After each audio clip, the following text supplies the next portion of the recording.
Hello, everyone, and Merry Christmas! Welcome back to Clocked In with the Press, hosted at Altman Studios in Brentwood, California. In this podcast, we aim to highlight individuals and organizations in the community that we believe deserve your attention. Not everything stated in this podcast is supported by or reflects the beliefs of the press, so if you have something to say, let us know on Twitter or Instagram at PressClockedIn or on Facebook at thepress.net. This is your host, Kaitlyn Gleason, clocking in. For the story of the day, we are once more taking a break from regular interviews to host another Christmas special. For the last few weeks, we have been interviewing various organizations and programs, and now, as this episode is airing on Christmas Eve, we are going to talk about fun Christmas presents, stories, traditions, and more. Here to talk with me today are two familiar people, Jake Menez and Brian Altman. Hi, guys. Hey. Oh, what's up? Okay, go off to a great start. So, to kind of start it off, I thought that we could talk about either fun or funny present ideas or gifts that we either gave, heard about, or potentially have received in the past. Ugly Christmas sweaters. Ugly Christmas sweaters? Like you've received ugly Christmas sweaters as a present? What, you never have? Everybody gets ugly Christmas sweaters. No, my parents bought one for me and just made me wear it. Well, that's like a Christmas gift. But it wasn't on That's Christmas. It was like, they bought it for me in like November. So it's an early gift. No, then? they were like, hey, you're gonna wear this on Christmas, and I was like, okay. It's still a gift, is what I'm hearing. To me, sounds like a Christmas gift. Fine, yeah, sure, it's a gift. Well, also, maybe you've never received an ugly Christmas sweater as a gift. Jake, have you ever received an ugly Christmas sweater as a gift? No, but I have intentionally bought some. When I was at my last employer, every holiday season we would do an ugly Christmas sweater contest, essentially, in the store. I was in retail before this. And the sweater that I bought that I wore every year it had Tommy Wiseau on it from The Room. What? And it said, "Oh, hi, Santa." And it was just this big gaping picture of him. It's terrific. It's fantastic. I loved it. Wait, Brian, what about you? Like, what's the ugliest Christmas sweater you've worn? It didn't have anything on it, which makes it even uglier. It was just like patterns. It was like the legit old school ugly Christmas sweater before it was cool. Yeah, see, I bought those on purpose too because I thought they were cool. Yeah, well, I feel like the ones with patterns are pretty, though. Are they, though? Yes. Most of them. Yeah. Well, maybe you can rock them, but I look like a dork. That's not just in sweaters. We'll just have to edit you out of this entire episode, I think. And that's it for today, folks. What's that noise? Do you hear a noise, Brian? Like a buzzing sound? It's a very feminine sound. Alrighty. No, okay, but another type of present I actually saw, before I say any ones that like I've given personally, actually, is one that I saw on TikTok. Was this person had like one of those Visa gift cards, and they were like, I'm going to wrap this to make it look like something that's not. And everybody's like, oh, it'll just be in like a really big box or something. And it just like flicks over to what she did, and it looked like a vacuum. Like they took the wrapping and cardboard and they just made it into like one like 4-foot tall vacuum, and it was just a very, very tiny Visa card. Like it was very believable. That's a lot of work. For those of you at home, TikTok is a platform on your phone where you can look at little videos instead of working. So I've heard. Indeed. Of course. So I've heard. None of us do that, of course. But Absolutely not. I would never. I see I'm a big person. I'm big on putting... I'm not a big person. I'm 5'7". But I'm big on taking little gifts, putting in like the 7 big boxes to make it... It's the babushka gift. Exactly, yeah. Babush gift? It's Russian gifting dolls. Russian gifting dolls. Ironically, You put a rock in one of the boxes so they pick it up. It feels heavy. You can kind of shake it. Oh, my God. Oh, yeah. This be? No, ironically, my family doesn't listen to this. They tell me they do, but I know they don't. So I can talk about this gift. So like my little sister, for one of the gag gifts I got her this year, she has always had this thing about like cheetah print. Like when she was younger, I remember one time she walked out. It was like, I don't know, July or August, and she was wearing like a cheetah print scarf, a bucket hat with cheetah print on it, cheetah print shoes, and like this cheetah print dress with black leggings. And none of us said anything. We absolutely let her walk outside in it. And so this year I found... Wait. Kaitlyn's sister, if you are listening, jump forward 1 minute, please. Don't spoil the surprise. Continue. So I found this like fur coat that was cheetah print. And I was like, I have to get this for her. So I did. And then what I did is I wrapped it in like normal wrapping, and then I duct taped around the normal wrapping, and then I put saran wrap around the duct tape, and then I wrapped it again. Then I found this really, really big box that I can fit into, and I duct taped it to the bottom of the box. So this way, if you stand it up, it won't fall to the bottom. And I filled it completely with so many newspapers. And I wrapped the entire box in duct tape too. And then my little sister saw it when she came home from school, and she goes, if that's one of those presents that is very small on the inside, I'm gonna punch you in the face. So we'll know how it went next when I come in for the this is a recording. present that you're giving this year. I'm giving it this year. That's tight. Yes. I'm so ready. Well, I'll give you an update if I have a black eye. I'm sure that we'll know. Yeah, no, it'll be You worth won't have it to though. say anything. Yeah, I took a Sharpie, and on the box I wrote, if you try to open this with anything other than your bear is the day you were born hands, I'm returning the gift. And you didn't wrap it in cheetah wrapping paper? No, I should have though. Poachers would Dang. have gotten it. You're right, yeah. It would not survive long in the wild. But What about you, no, Brian? so What fun gifting things have you done this year? I've only finished half my shopping. This year, I'm not going to talk about my fun gifts this year, but let me tell you an amazing story from my youth. Okay. My mom. That was a while Back ago. in the old country. My mom, long Before ago. California was a good state. Flashback. Long ago in a galaxy far, far away, I lived in San Luis Obispo. It was far away. My mom's a massage therapist, has a great set of clients, some of them very well-to-do. She opens up a gift from one of her clients on Christmas. It's a key to a luxury car, to a Cadillac. I wish. And we're like, what? And this is a person who actually gives away cars to their friends. They have a history of doing that. We look outside, there's a Cadillac parked out there. We're like, this guy just give you a Cadillac? And so we're sitting there kind of freaking out like, holy crap, this just happened. So she calls him and he goes, no, it's just a step towards your dream. I just wanted you to have the key and put it on your vision board. Oh my god! It just was a coincidence that there was a Cadillac out there. Oh my god! So you might not be I able would to quit my divulge- job. That was quite a roller coaster of emotions. I would actually amazing. commit a Never crime. mind. I'd be like, all right, we're going on Santa's naughty list early this year. I'm gonna murder someone. So to anyone listening to this, that's a horrible idea. Don't just gift a car key. What's wrong with you? Oh my gosh, no. When I was younger, right, I had one of those like flip phones that like you flip open, and it was great. And so Razors. then the iPhone finally came out. The iPhone, I think it was like a 4, and I really wanted one. And Skip the first 3. I like it. I mean, I wasn't. No, she's just making reference to her age. The iPhone finally came out. The iPhone 4, the first iPhone. The first 3 don't doesn't count. remember No, the no, first the iPhone. first 3 don't count. All right. But anyways, and so for Christmas, we had our Secret Santa, and my brother had me, and they hand me this box, and it's shaped, like a phone box, and I'm getting a little excited, and I'm like, this is it, man. This is the box, and I open it, and it's the iPhone 4 box. And I was like, oh my gosh. I start crying. I'm so happy, right? And I'm like, they're like tiny tears though. Like, this is important. It's not a lot of tears, right? And I'm so excited. I'm jumping around. I'm screaming. And then my brother goes, this is in front of the entire family. When I say the entire, I mean like all 30, all right? And so they're like, you should open the box. And I go, what? They go, you need to open the box.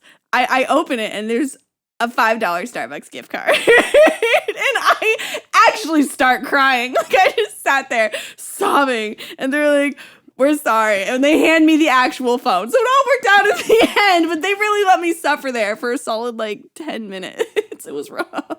Yeah, but you got the phone in the end. That's a good story. That story has a I happy did. ending. They made me work for it emotionally. They're like, if you want this gift, you're going to have to suffer. You're gonna have to cry for it. What about you, Jake? My Story? family's nice. They just give me things. Oh, that must be great. No passive aggressive gifts for you. Not that I can think of. You're putting me on the spot a little bit, but Maybe he's because he gives the passive aggressive Jake gifts. No, I'm usually Jake nice. is the passive aggressive. Usually. I take pride in giving good gifts. It's one of my things. And if I can't figure out what I'm going to shop for and get them, then I get something that I would want. So if they don't want it, it still has a good home. With me. Oh my god.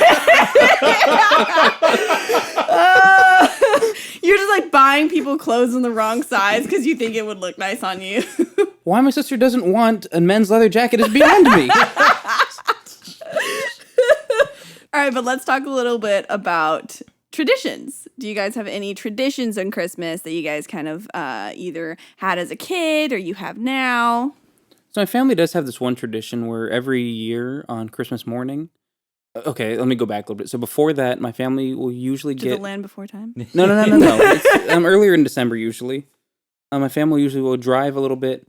We'll find this place with like trees, and they're kind of like pine tree type of things. And we'll bring one of those home every year, and we put like gifts for each other under it. We wrap them. It's a whole process. We call them Christmas gifts. I don't know if you guys have a similar tradition. Brian, do you have any traditions? I was listening to this story and thinking this sounds remarkably similar to what my family does. You were like rubbing your chin. I was like, where's he going with this? Oh, I see. I've done this before too. Wow, really? No, You'll be hearing from my lawyer. I just I made this up myself. Try me. No, I just looked over and you were just like looking with this like hand on your chin. You're just observing Jake so intensely, and I'm like, he knows this is a joke, right? Okay. No, I did not. I didn't. Genuinely, my family usually on Christmas Eve will go and see a movie. Like that's the only thing we really do. It's like a tradition, I guess. Oh, you'll like go out and Go see to a the movie. movie. You won't To the- just at the watch theater, a Christmas yes. movie. Oh, at the theater. Yes. Anyways, Brian. There's this incredible drink called sangria that we like to drink at Christmas time. It's so festive and fruity. Those of you at home, sangria is an alcoholic beverage. For adults. Drink responsibly. Okay. Traditions, Kaitlyn? Traditions. Yes. I think there's two main traditions for my family. One is, and this one was kind of actually involuntary or accidental, is everyone always shows up to the Christmas party in flannel. And like at first it was an accident and we just took a photo of all of the people wearing flannel. But then after that, people would literally just bring a flannel with them. So when it was time to take a family photo, everybody would change into the flannel. So we could all be in flannel, even if that's not what you were actually wearing for the party. And then the other one is we always open one present on Christmas Eve at well, it's not really Christmas Eve because it's at like midnight, but then all of us would started getting tired the older we got, so we started opening at like 9:00 at night. The older you got more tired. Interesting. Yes. I could stay up pretty late when I was younger, and so we just open one present on Christmas Eve and then we open the rest in the morning. And I didn't hear it, so I can't laugh. But yeah, so those are our presents. What did you say? Jake's got some medical issues that he was sharing with.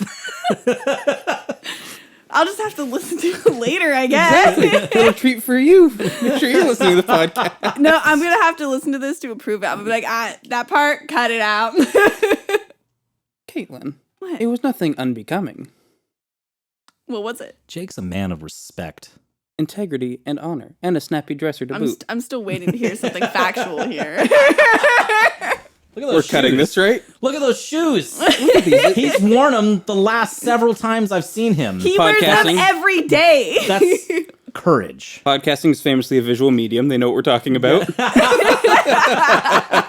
For anybody listening, every single day I have ever seen Jake ever since he started coming into the press as a staff writer, he has worn these like red Converse. Red Converse high tops, baby. Come on. You can't beat it. And sometimes he wears a green jacket and looks like Christmas threw up on him, but it's okay because it works for December. There's a pin on his lapel of Andy Kaufman, I think. It's Chris Farron. He's a hot guy. As you can tell, he's quite the eccentric dresser. All right, but favorite foods? In general or for Christmas? For Thanksgiving, obviously for Christmas.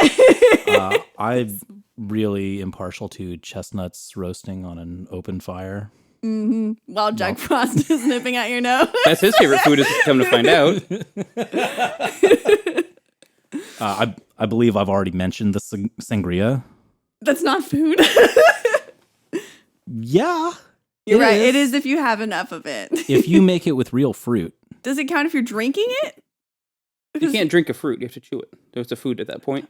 If you put food in a food processor and drink it, is it not a food anymore? I thought sangrias were made with wine. They are. But they're like, I don't know. Okay, they're wine and juice, and then you just kind of toss some fruit in there for decoration. Oh, no, it's not for decoration. For flavor. You get it soaks up the alcohol. Can you imagine the potency of those blackberries after sitting in there for such a long time, all day? You want to put like a fruit When do you salad. start drinking the sangria?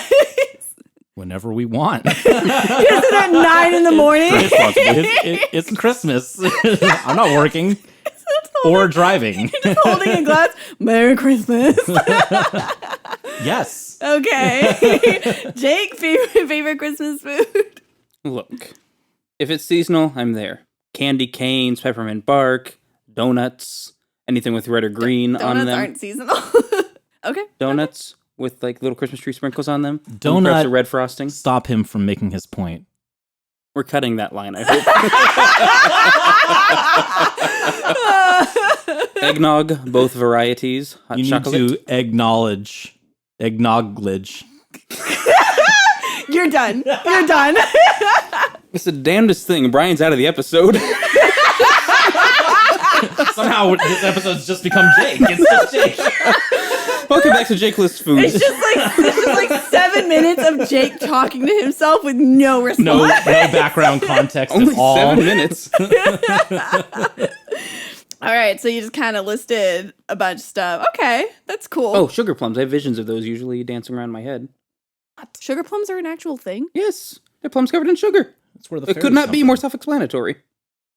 I did not know that. I'm just guessing. Dude, See, I want to take you seriously, and then you do this to me. for a journalist, you're awfully satirical. Come again? It's because he's actually a comedy writer. He's like, in I his actually heart. write for The Onion. All right, but my favorite kind of Christmas foods, I really like scalloped potatoes. I know that's like just like more of a party food, but I really like scalloped potatoes. But I also really, really like sugar cookies with like, they're technically sold all year, but there's just something about eating them during Christmas. You know those ones that taste like the sweet tears of Jesus, and they're in the store and they have frosting on them, and I don't actually know what they're called, but they're really tasty. Well, Frosted sugar cookies? not knowing the flavor of Jesus tears makes it hard It's for a me metaphor. Okay. Is it though? Actually, you said like, making it a simile, Kaitlyn. You're a writer? Yeah. Huh? Are you? You realize Prove it. metaphors can use like as well, right? That's what a simile is. I know what a simile is. Metaphors can also use like. Nope. That makes it a simile. I'm pretty sure that is literally the difference between a metaphor and a simile. No. Okay. Mhm. Okay. So, you sure? Sure. You know what? No. I agree with you. Hold on. Okay, if you Google metaphor versus simile, this is the very first thing that pops up. While both similes and metaphors are used to make comparisons, the difference between similes and metaphors come down to a word. Similes use the words like or as to compare things. Life is like a box of chocolates. In contrast, metaphors directly state a comparison. Love is a battlefield. Can I get some Ric Flair horns in for me right now? All right, fine, you're right. Okay, so Stay tuned for the next episode of Mansplaining. Okay, so but those really tasty cookies. I really like hot chocolate, specifically Mexican hot chocolate. Like Abuelita's is amazing. Gingerbread cookies? I like gingerbread cookies. What? What is it? Just thinking of hot chocolate. Oh, my family does Ovaltine, right? Ovaltine. What? There's a Seinfeld bit where he's writing a bad joke for a comedian he doesn't like, and he goes, "You read this joke." He goes, "What's the deal with Ovaltine? The mug is round, the jar is round. They ought to call it round tea." And so every year I do that bit, though. I'll go, the mug is round, the jar is round. I guess that's a tradition. I guess that's a tradition. And do they all wait with bated breath? What should we call it? What should we call it, Jake? No, do they They're wait not with quite as supportive. Do they wait with bated breath, or do they try to make the hot chocolate when Jake's not in the room? They're like, quick, before he comes out, and then comes out. It's round. I won't say they're supportive of the bit, but they know it happens. And they're like, it's there. It's a thing. Okay, so most liked and simultaneously most disliked Christmas song or songs. I'll go last. You know, my mom always played the Alvin and the Chipmunks Christmas album while I was growing up. That was on all the time. That one and the Sesame Street Christmas album, like up until I was like through high school, we were listening to this record. So is this like positive or negative? I can't deny that it's like childhood, you know, whether I like it or not, it brings back the warm fuzzies, you know, of nostalgia. childhood. Yeah, you got it. Nostalgia. Good word, English person. Thank you. Gonna be a doctor. Okay. See, I actually dislike that song. That's not a song. It's a record. No. But I mean the Christmas. It's called the Chipmunk song. The Chipmunk song. Oh, the main one. Yeah, Yes, okay. the one that That's right. the one that was in the movie. Mm. Me, I want a That one. Yeah, but it, you know, maybe It's I like- can put a chipmunk thing on. Oh, it. please do. I can do it. I'm not going to do it here, but I can do, or I used to be, I haven't done it in a while. Used to be able to actually do a chipmunk voice without having to do any editing. I could just do it. But the song that I really, really like, it's actually my favorite one, you actually referenced it earlier, is Chestnuts Roasting, but Nat King Cole's version. I really, really like that one. It's just really nice. And it was my mom's favorite, so she used to actually sing it a lot while cooking in the kitchen. And so then I kind of just grew to sing it while I cook in the kitchen too during Christmas time. All right, Jake. The best Christmas song, hands down, without question, is Wonderful Christmas Time by Paul McCartney. I You have that on my cannot list. beat it.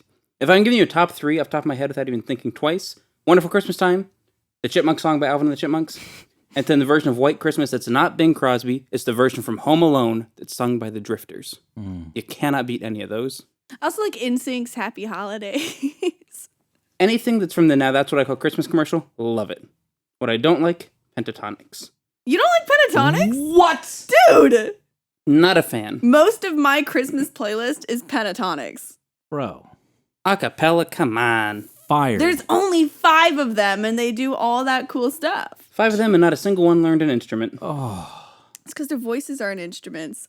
I know you're jealous you can't be Midge Grassi, but... They have names? There's like a pillow I can hit him with that's close by. You mean suffocate him with? They're so talented! Bro. How can you call yourself a music fan and not like the Pentatonics? Because there's no music. It's just people. If I want to listen to 5 people talking, I listen to a podcast. What is music? There's instruments. No. The voice That's not is what music one of is. the most difficult instruments to master. It's alive. It's a muscle. Look, you're allowed to be wrong. I'm right. It's Pentatonics. I like how, dude, wow. Some people you just can't argue with, you know? You just gotta Nuh-uh. let them. You can just let them be wrong. It's just in spite of how much damage they do to society I know, this is with why their you should be in satire. harmful opinions on the Pentatonics. I just find them to be boring. So, yeah. How much of their music have you actually listened to? Anything shows up on the That's What I Call Christmas playlist. It's quite a few. Do you know how many Christmas albums they have? Too many. I would say one is too But many. that's what I call Christmas is one album. It's a compilation album with various artists, such as Elvis singing Blue Christmas, The Beach Boys sing Little Saint Nick, also a real banger of a song. Terrific song. And I don't remember anything else from that album. Have Yourself a Merry Little Christmas by Frank Sinatra. Oh, yes. There's a version that Ralph the dog sings. It's terrific. Have you heard This Sam guy just Smith's was version? criticizing the Pentatonics, and now he's like, oh, you should listen to Ralph the dog. And he's like, have you heard Dominic the Donkey? A real banger. Actually, yeah. Clickety clack, hee haw, he's Dominic the Donkey. Settle down. I don't get your taste. Moving right along. Moving right along. All right, so the last part is, what is your favorite part about Christmas? I just love spending time with my family. I love my family very much. They're everything to me, and I'm not going to drop any humor on this one. I just love my family. Anytime I get to hang out with them and see the smiles on their faces, and it's precious to me. That's lovely. Mm-hmm. Jake? I'm a selfish material person who loves gifts. I'm kidding. I mean, Brian already took my answer. The silence. we it's the know. silence afterwards. Brian It's like, took really? my answer. I also love Brian's family. They're wonderful people. That's a hard one. I mean, They are a delight. He gave. I think the answer we're probably all going to end up giving, to be honest. Of course. But a day off work doesn't hurt either. My favorite part of Christmas isn't just family, but because all my family's local, so I see them a lot. So that's not an entirely unique thing for me, is I really like the music. Like, there's just something about the aesthetic of Christmas music and the way it's very nostalgic and it's very positive and uplifting, that I just personally really, really like Christmas music, but I don't like it all year, only during Christmas time. So it's a nice annual thing of positivity. So, guys, since that's kind of the end of it, before I end the show, is there anything else that either of you would like to say? I just want to say, be excellent to each other. Thank you for listening. I hope you simply have a wonderful Christmas time. Well, thank you both so much for being willing to come onto the show again. Of course. No. Thank you for having me here, and thank you at home for having me in your ears. That's it for today's episode of Clocked In with the Press. I appreciate each and every single one of you for taking the time to listen in. As the Christmas season comes to an end, I hope that you found joy in the messages we brought, as well as maybe a program that you donated to or took part in. If you did, make sure to let us know on Twitter or Instagram by tagging us and posting about it. If you're interested in learning more about local nonprofits and organizations, check out the link tree in our Instagram at PressClockedIn. That's all for today, and I look forward to speaking with you next week for our New Year's Eve special. This is Kaitlyn Gleason, clocking out.